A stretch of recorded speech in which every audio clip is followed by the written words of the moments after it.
রাধে রাধে। জয় ভগবান কৃষ্ণ। পঞ্জিকা অনুসারে বাংলা বছরের শেষ এবং চৈত্র মাসের অন্যতম তিথি বরুথিনী একাদশী আসতে চলেছে।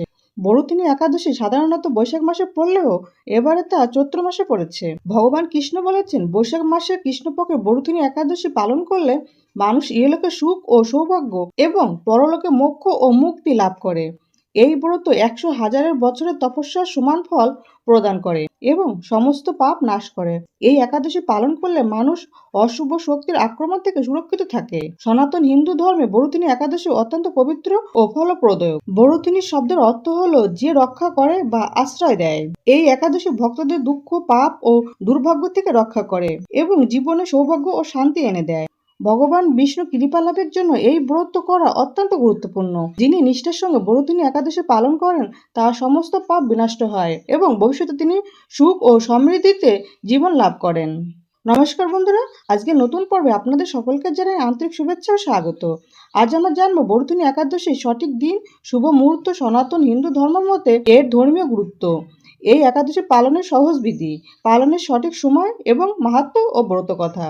শ্রী চৈতন্য মহাপ্রভু বরুথিনী একাদশী সহ সমস্ত একাদশী ব্রত পালনের উপর বিশেষ জোর দিয়েছেন, কারণ তার মতে একাদশী ব্রত হলো বিষ্ণু ভক্তির বৃদ্ধির সর্বোত্তম উপায়। তিনি একাদশীর দিনে অন্ন বা শস্য গ্রহণ কঠোরভাবে নিষেধ করেছেন। এমনকি একাদশী পালন না করাকে মাতা পিতা ও ভাইয়ের হত্যার পাপের সমান বলে উল্লেখ করেছেন। পরমহংস যোগানন্দজি বলেছেন, ভগবানের প্রেম এমনই সর্বাঙ্গীন যে যত ভুল আমরা করি না কেন তিনি আমাদের ক্ষমা করে দেন। আমরা যদি ভগবানকে অন্তর থেকে ভালোবাসি তাহলে তিনি আমাদের সব অন্যায় করা কর্মকে ক্ষমা করে দেন। প্রেমানন্দজি মহারাজ বলেছেন, একাদশী ব্রত পালন করার সঙ্গে সঙ্গে নিরন্তর ভগবানের নাম জপ করা উচিত। সনাতন হিন্দু ধর্ম অনুসারে বরুথিনী এমন একটি ব্রত যা পালন করলে ভক্তকে বিপদ থেকে রক্ষা করে, জীবনে বাধা বিপত্তি দূর হয় এবং পাপ থেকে মুক্তি লাভ হয়, দেহ ও মনের শান্তি আসে এবং পরজন্মে উত্তম গতি লাভ হয়। বন্ধুরা, এবছর বরুথিনী একাদশীর তারিখ নিয়ে অনেকের মনে কিছু সংশয় তৈরি হয়েছে। কেউ বলছেন 13ই এপ্রিল একাদশী পালন করা উচিত, আবার কেউ বলছেন 14ই এপ্রিল ব্রত রাখা ভালো। এই পরিস্থিতিতে স্বাভাবিকভাবে প্রশ্ন আসে, বরুথিনী একাদশী কোন দিনে পালন করলে সম্পূর্ণ ফল পাওয়া যাবে? কোন দিনে উপোস করলে জীবনে ভগবান বিষ্ণুর আর মা লক্ষ্মীর আশীর্বাদ পাওয়া যাবে? যখন দিন তারিখ নিয়ে এই ধরনের বিভ্রান্তি হয় তখন আমরা শাস্ত্রের বদলে নিজেদের মন মতো সুবিধা বা অন্যের কথা বিশ্বাস করতে শুরু করি। কিন্তু সনাতন হিন্দু ধর্মে যে কোনো তিথির সিদ্ধান্ত শাস্ত্র মতেই নেওয়া হয়। শাস্ত্রে বলা হয় যে যেদিন সূর্য উদয়ের সময় একাদশী তিথি থাকে সেই দিনই উপবাসের জন্য সেরা বলে মনে করা হয়। এবছর বরুথিনী একাদশী শুরু হবে 12ই এপ্রিল 2026 রবিবার রাতে। তাই এই দিন সূর্যোদয় একাদশীতে নেই। পরের দিন অর্থাৎ 13ই এপ্রিল 2026 সোমবার যখন সূর্য উদয় হবে তখন একাদশী তিথি পূর্ণ হবে। বন্ধুরা, এবার বরুথিনী একাদশীর সম্পূর্ণ সময়সূচি এবং পালনের সময়টা বলছি। পঞ্জিকা অনুসারে 12ই এপ্রিল 2026 রবিবার রাত 1:18 একাদশী তিথি শুরু হচ্ছে এবং 13ই এপ্রিল সোমবার রাত 1:09 একাদশী তিথি ছেড়ে যাচ্ছে। এই দিন ইস্কন, স্মার্ত গোস্বামী ও নিম্বাক মতে বরুথিনী একাদশী পালিত হবে। এই দিন সূর্য উদয় হবে সকাল 5:23 আর সূর্য অস্ত হবে সন্ধ্যা 5:52। ইস্কন মতে বরুথিনী একাদশী পালনের সময় হবে 14ই এপ্রিল 2026 বাংলার 30শে চৈত্র 1432 বঙ্গাব্দ মঙ্গলবার সকাল 6:57 থেকে সকাল 9:30 মধ্যে একাদশীর পালন করে নিতে হবে। স্মার্ত গোস্বামী ও নিম্বাক মতে বরুথিনী একাদশীর পালনের সময় হবে 14ই এপ্রিল 2026 বাংলার 30শে চৈত্র 1432 বঙ্গাব্দ মঙ্গলবার সূর্যোদয় থেকে সকাল 9:57 মধ্যে একাদশী পালন করে নিতে হবে। 13ই এপ্রিল 2026 রাহুকাল থাকবে সকাল 6:13 থেকে সকাল 8:48 পর্যন্ত এবং 14ই এপ্রিল দুপুর 3:09 থেকে বিকাল 4:45 পর্যন্ত রাহুকাল থাকবে। মনে রাখবেন, রাহুকালের সময় কোনো শুভ কাজ বা কোনো নতুন কাজ করা উচিত নয়।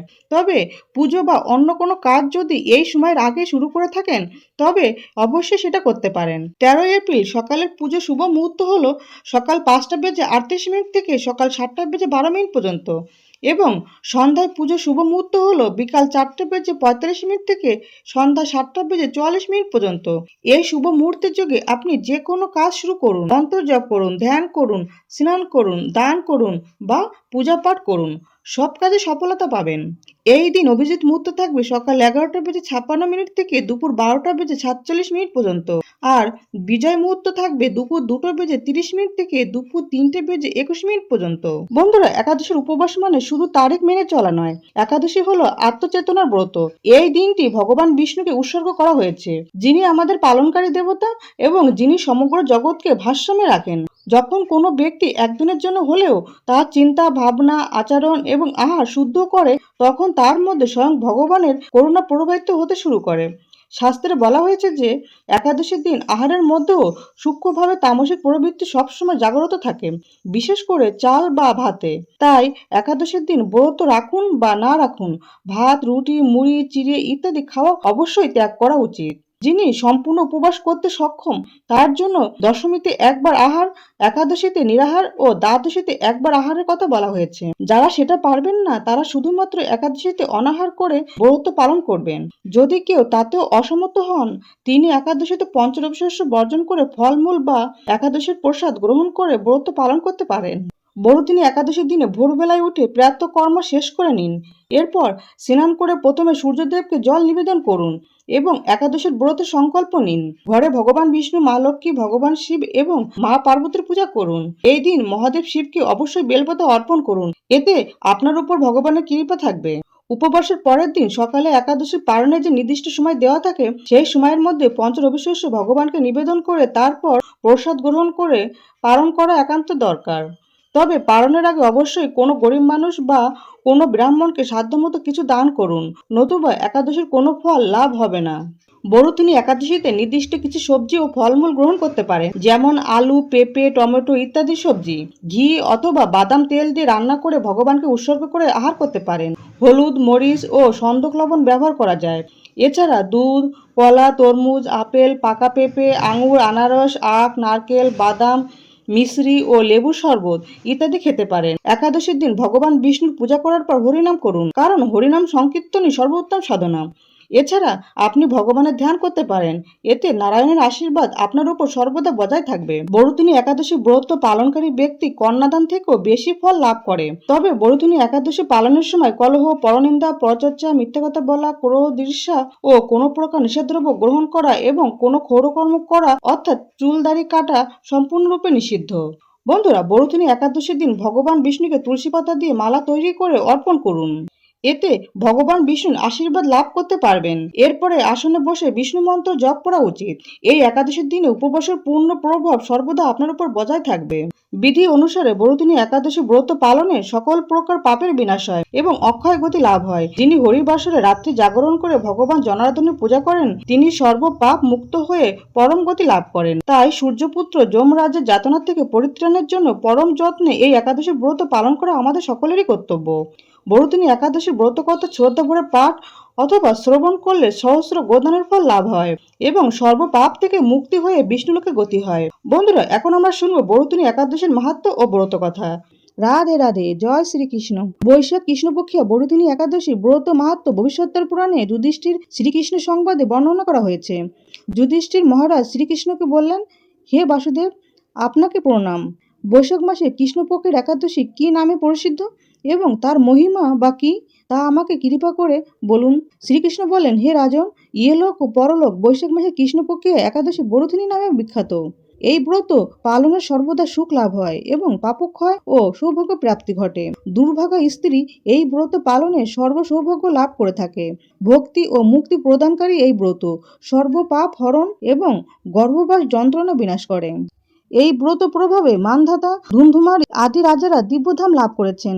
এমনকি মহাদেব শিব এই ব্রত পালন করেছিলেন। 10,000 বছর তপস্যার ফল যা কেবলমাত্র এক বড়দিনী ব্রত পালনে লাভ হয়। যে শ্রদ্ধাবান ব্যক্তি এই ব্রত পালন করেন তিনি ইহলোক ও পরলোক সমস্ত প্রকার বাঞ্ছিত ফল লাভ করেন। হে নিরীহ শ্রেষ্ঠ, অশ্বদান অপেক্ষা গজদান শ্রেষ্ঠ। গজদান থেকে ভূমিদান, তা থেকে তিলদান, তিলদান থেকে স্বর্ণদান এবং তা থেকে অন্নদান শ্রেষ্ঠ। অন্নদানের মতো শ্রেষ্ঠ দান আর নেই। পিতৃলোক, দেবলোক ও মানুষেরা অন্নদানে পরিতৃপ্ত হন। পণ্ডিতেরা কন্যাদানকে অন্নদানের সমান বলে থাকেন। স্বয়ং ভগবান গোদানকে অন্নদানের সমান বলেছেন। আবার সমস্ত প্রকার দান থেকেও বিদ্যাদান শ্রেষ্ঠ। কিন্তু এই ব্রতিনী ব্রত পালনে সেই বিদ্যাদানের সমান ফল লাভ হয়ে থাকে। পাপমতী যে মানুষ কন্যার উপার্জিত অর্থে জীবন ধারণ করেন, পুণ্যক্ষয়ে তাদের নরক যন্ত্রণা ভোগ করতে হয়। তাই কখনো কন্যার উপার্জিত অর্থ গ্রহণ করা উচিত নয়। যে ব্যক্তি বিভিন্ন স্বর্ণালঙ্কার সহ কন্যাদান করেন, তার পুণ্যের হিসাব স্বয়ং চিত্রগুপ্ত করতে অসমর্থ হন। কিন্তু বরুথিনী ব্রত পালনকারী কন্যাদান থেকেও বেশি ফল লাভ করে। ব্রতকারী ব্যক্তি দশমীর দিন কাঁসার পাত্রে ভোজন, মাংস, মুসুর, ছোলা, শাক, মধু, অন্যের প্রদত্ত অন্নগ্রহণ, 2 বার আহার ও মৈথুন পরিত্যাগ করবে। নেশাজাতীয় দ্রব্য, দিবানিদ্রা, পরনিন্দা, পরচর্চা, প্রতারণা, চুরি, হিংসা, মৈথুন, ক্রোধ ও মিথ্যা বাক্য একাদশীর দিনে বর্জনীয়। কাঁসার পাত্রে ভোজন, মাংস, মুসুর, মধু, তেল, মিথ্যা ভাষণ, 2 বার আহার ও মৈথুন এসব দ্বাদশীর দিনে পরিত্যাজ্য। হে রাজন, এই বিধি অনুসারে ব্রতিনী ব্রত পালনে সকল প্রকার পাপের বিনাশ এবং অক্ষয় গতি লাভ হয়। যিনি হরিবাসরে রাত্রি জাগরণ করে ভগবান জনার্দনের পুজো করেন, তিনি সর্ব পাপমুক্ত হয়ে পরম গতি লাভ করেন। তাই সূর্যপুত্র যমরাজের যাতনা থেকে পরিত্রাণের জন্য পরম যত্নে এই একাদশী ব্রত পালন করা কর্তব্য। বরুথিনী একাদশীর ব্রত কথা শ্রদ্ধা ভরে পাঠ বা শ্রবণ করলে সহস্র গাবিদানের ফল লাভ হয় এবং সর্বপাপ থেকে মুক্ত হয়ে বিষ্ণুলোকে গতি হয়। অতএব ব্রত কথা সমাপ্ত। জয় ভগবান কৃষ্ণ, জয় মা লক্ষ্মী। রাধে রাধে।